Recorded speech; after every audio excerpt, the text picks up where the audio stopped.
شباب، يعقوب عبد الله سالم قناة عرب اونلاين. نشوف شباب اليوم الشرح عندنا عن الكلاش رويال، عن الارينا 6 وافضل استراتيجية للارينا 6. شباب يمكن صوتي ما يطلع عندكم واضح لان هذا السبب ان اللابتوب يعني اقل صوت يسجل مثل صوت يعني مروحة، مثل ما تشوفون شباب. حاليا احنا خلينا درسنا اليوم مثل ما تشوفون. هذه هي استراتيجيتي يا شباب، استراتيجية جدا جميلة. اللي ما يملك البيجا عادي يعوضها بالهيكل العظمي، اللي ما يملك الوزرد عادي يعظمه بالماسكاتير او بالمتفجر، يعني تقدرون تعدون. بس هذه الاستراتيجية يا شباب استراتيجية رائعة جدا، يعني رائعة. مثل ما تشوفون وصلت للارينا 6 وبكل بساطة يعني اقدر اوصل الارينا اللي بعدها ايضا. يعني سويت فوز متتالي، يعني ما اخلي الخصم اصلا يعني يجي لمنطقتي يا شباب. يعني انصحكم بهذا الاستراتيجية. خلينا نشوف اول هجوم يا شباب. مثل ما تشوفون الخصم كان قوي، مثل ما تشوفون شباب. هذه الارينا كلنا تواجه الخصم اجنبي هو، وكل يعني بطاقاته جيدة حلوة، بطاقاته مال شخص مهاجم ومدافع ايضا، يعني مدافعيا ومهاجمين بطاقاته. مثل ما تشوفون البرميل دبلي اول شيء. بعد ما شافون دبلي عملاق دبيت للساحرة الويتش حتى اقدر اقضي عليهم، لان ذول يسببون ضرر جدا كبير يا شباب. هو حاليا يريد يخطط لي دبلي الويتش مثل ما تشوفون شباب، دبلي اياها. بعد هذا دبيت التنين حتى يحمي الساحرة، لان الساحرة تقدمت على العملاق. هو دبلي الماسكتير حركة ذكية جدا. الماسكتير افضل شيء يقتل التنين، يعني يقتل التنين بكل سهولة الماسكتير. مثل ما تشوفون دبلي المينيون، لان الساحرة قدرت تقتل بعض المينيون تقريبا ماتت الساحرة. العملاق ايضا مات. مثل ما تشوفون خليته يوقف دبلي هذا. وشوف مثل ما تشوفون شباب، بعد ما صاروا مجموعة يبشرهم البربري، خليتهم يتقدمون حتى هذا بالبربر والساحرة تقتلهم. بعد هذا البيت الساحر مثل ما تشوفون شلون قاعد يقتلها، قتلها الساحر جدا جميل يا شباب. اللي ما فتحها ان شاء الله يفتحها يا شباب. مثل ما تشوفون هو حاليا مخطط للبرنس، خلى الساحر يجي دبل البرنس، حركة جدا ذكية. خلى تجي حتى ما يضربه من بعيد.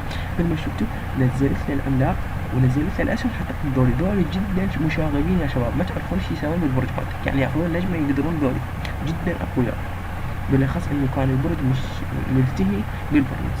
لما يشوفون العملاق راح يوصل بس راح يموت، يعني فبهذا هو من مرات اذا بلا شيء عارفه يموت. حركه جدا ذكيه، لاعب جدا ذكي كان خصمي. وكان هذا يا شباب طبعا هو الفرق، يعني لو اصعد للارينا 6 لو انزل بالقوه فزت. كان قلبي يدق ايضا يا شباب والله، يعني دي هذا يسوي. مثل ما تشوفون خليت يدي بكل ذولي. بعدها ثبت المتفجر تقريبا طلع هو الخسران. حاليا هو قاعد يبكي يا شباب، يعني خليت يدي بجيت اكسير، يعني 4 مال الماسكاتير و4 مال الفارس و5 مال الويتش، يعني ذب تقريبا 13 اكسير. وانا نهيته كله 5 اكسير ولا 6 اكسير، يعني كانت حركه جدا ذكيه يا شباب. من شو البربره منا والبرنس منا راضي يهجم من الجهتين، لكن انا فشلت الجهتين. دبل البرميل دبيت للاسهم وقضيت عليه ايضا. وقفت الجهتين قدرت، صار حاليا وقتي اني اهاجم. دبيت العملاق وراء الوزارة. افضل اثنين دول هم افضل اثنين هم العملاق وراء الوزارة. العملاق يمشي يريد يروح للبرج، هو يريد يوقف العملاق، والوزارة يوقفه. مثل ما تشوفون يعني جدا جميل شرطة المنيون. شوفوا الوزارة جدا جميلة، من تخلي العملاق وراء الوزارة، والعملاق وراء المتفجر ايضا، العملاق وراء الويتش ايضا جيد. يعني دول وراء الاشياء اللي يضربون الشيء جماعي تعرفونهم انتم اكيد ما يغيب عنكم شيء. جدا حركة. البرنس لازم توقفه قبل لا يسوي ضربته بالبرج، لان يسبب 400 ضرب، يعني ضعف الضربة مالته. ولازم توقفه بالهياكل او بالبربري. انا ما عندي غير بربر حاليا اقدر اوقفه والعملاق، فكان عندي بربري دبيت البربري. دبيت الاسهم على المنيون حتى يقتلون المنيون جدا خطير يا شباب، احذركم منه. اخذت النجمة قدرت، والحمد لله طلع يدي تضحك. يعني هذا كان نصر جدا جميل لي، بحيث هو اللي صعدني للارينا 6. أرينا جدا جميلة. عملاق انطوني مشكورين شباب. خلونا نشوف يا شباب بعد هجمة أخرى كانت هجمة، يعني هي اللي خلتني أصعد أيضا. بعد الهجمة هذه أيضا يعني خلتني أصعد، وهذه الهجمة كانت مفرحة. يعني قلت أنا أهجم لو ما أهجم، لو قلت خلي أهجم أنا جيش قوي. استراتيجية جدا جميلة يا شباب، يعني والله أنصحكم بها نصيحة جدا قوية يا شباب. حتى الموفق عن قبلي. أوكي خلينا نبدي بدون كلام. مثل ما تشوفون دبيت الويتش، هو دبل الجوبلين مستوى 7، يعني هذا مطور، يعني جنوده جميلين جدا والله يا شباب. مثل ما تشوفون بعد ما دبل الجوبلين دبيت العملاق ورا الويتش ثنائي جدا جميل. بحيث الويدج إنه العملاق وراء الساحر والويدج هذا اثنين واقفة يا شباب، أفضل ثلاثي يا شباب، والله ثلاثي جيد جدا، ثلاثي رائع. هم تشوفون بس قبل الهيكل العظمي، هذا الهيكل العظمي يا شباب والله يعني هو سبب أكثر خساراتي بسبب هذا الهيكل العظمي. ليش؟ هو أولا صحته قوية، يعني قوي صحته، بالقوة ينقتل، النوب من ينقتل يسوي ضربة قوتها ألف. القنبلة هاي البيضة شوف هذا القنبلة البيضة شوف ايش قد نقص من دم البيضة، وهاي البيضة صحتها 2500 يمكن، ونقص نص دمها، يعني جدا قوية هاي القنبلة مالتي. يعني أنا دائما أدب الساحرة والساحر وذيك أشياء، أو أدب الهيكل العظمي يقتلون الهيكل العظمي تنفجر عليهم القنبلة وتطشرهم كلهم، والله يعني شيء جدا محزن يا شباب. انصحكم ما تذوقون هاي. ذبل الهوك والبرنس افضل اثنين تعرفونهم، يعني هذا هنا جاي بكل قوته مثل المخبر، والثاني جاي على الهوك يركض ولا شيء يوفق. مثل ما تشوفون بس قدرت اتعامل وياهم بالبربري الحمد لله، ما قبل يسببون ضرر كبير.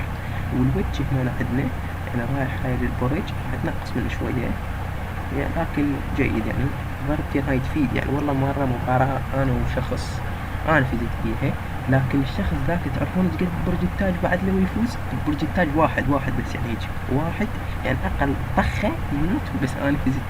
يعني شيء عجيب والله. هو أيضا لي مصر إنه يبكي حتى أنا والله يعني لو أنا بكانه كنت انتهيت والله. مثل ما تشوفون شباب بيت البيئة أيضا ويا العملاق، لكن شوفوا هسه من راح يموت. شوفوا هذا ايش راح يسوي البلوى، والله بلوى يا شباب. هم زين العملاق دفاع عليه ترى يسبب ضرر للساحة مالته. دبل الاثنين دوري أيضا، لكن البرنس طلع عن المسار وبس قتل الساحرة مالتي.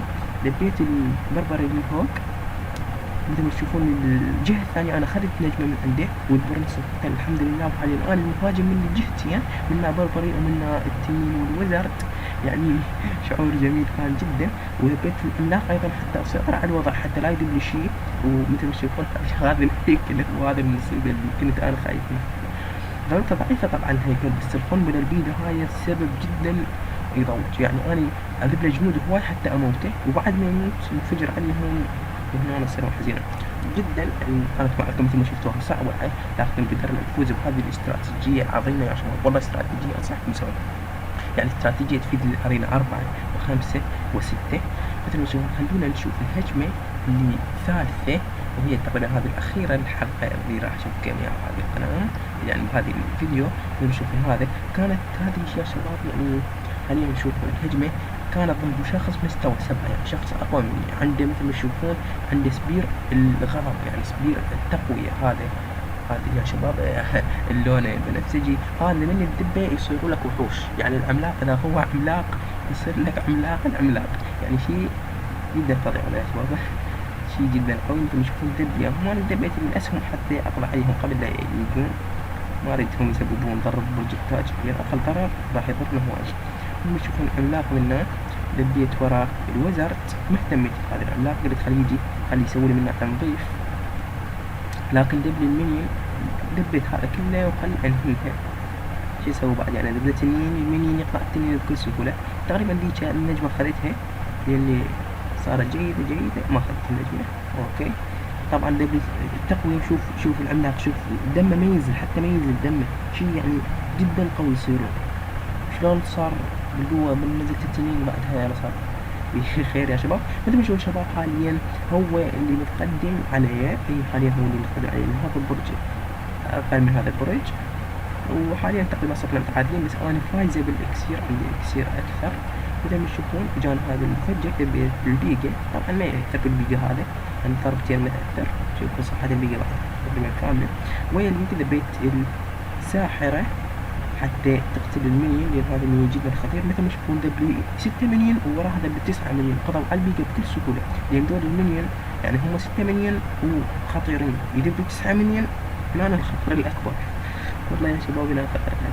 مثل ما تشوفون شباب خلونا حاليا اثنيناتهم منتظرين الإكسير مالتنا ينملي، هو تقريبا ما انملى وذب العملاق، هذا غلط من عندك. يعني كنت ممكن استغل أنا عندي إكسير أكثر، أقتل العملاق وأهجم هجمة خطيرة أيضا عليه.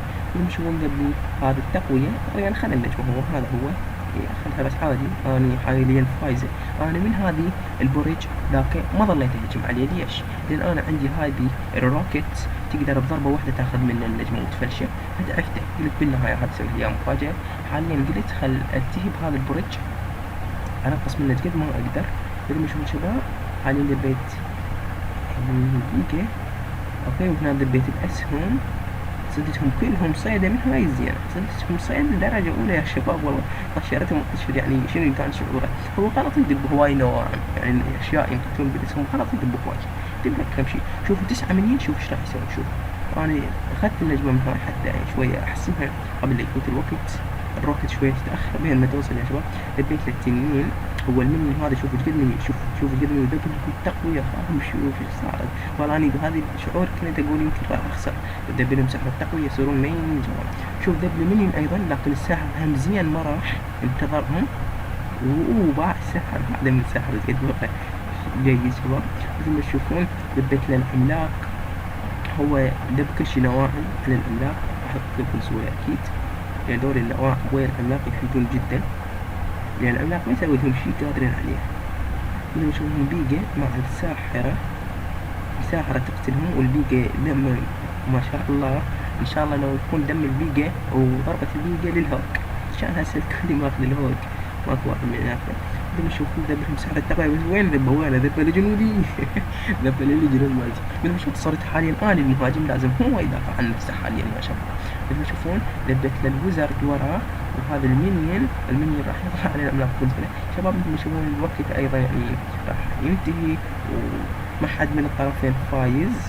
دبت للويج ايضا، يعني هذا هو تقريبا هذه حسمة المباراة بالتعادل، نجمة مقابل نجمة. دم العملاق ما يفي بعد. مثل ما تشوفون شباب هذه كانت الارينا الستة، الارينا الجديدة اللي اني يعني تعادل جبت انه فوز بصعوبة يا شباب وصلت. يعني خليني مش هذا منو يلعب يقول، خلونا ما اتصور هو اصور حاليا هو رايح يا شباب، مو رايح الكلمة. خلينا نعطي هذه دعم، انتم دعموا يا شباب، لا تبخلون عن الوعي. مثل ما تشوفون شباب اوف هذا راح تلقوه عراق فور ايفر الكلان مالتي. نمشي شباب هذه الارينا هي 6، كانت الارينا ينفتح بها الغولم وينفتح بها الاكسير وهذا ندفع. نمشي شباب هنا اشياء مختفية. شنو هذه الاشياء المختفية؟ راح اقول لكم شنو يا شباب، اللي يعرفها يعرفها واللي ما يعرفها خليه يستفيد يعرفها. نمشي هنا بالارينا الاخيرة ما اكو بالارينا الثانية، بالارينا 7 يا شباب.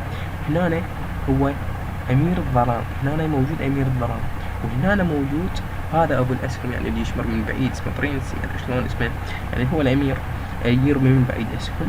اما هنا البطاقة اللي مختفية هي الساحر الثلجي. هذه شايفين هاي البطاقة مو مربع شلون صايرة، شلون مستطيلة ومدري شلون. وهذه ايضا ذني بطاقات اسمهن اسطورية، ذني مو بطاقات ممتازة، مو بطاقات نادرة ولا عادية، ذني بطاقات اسطورية.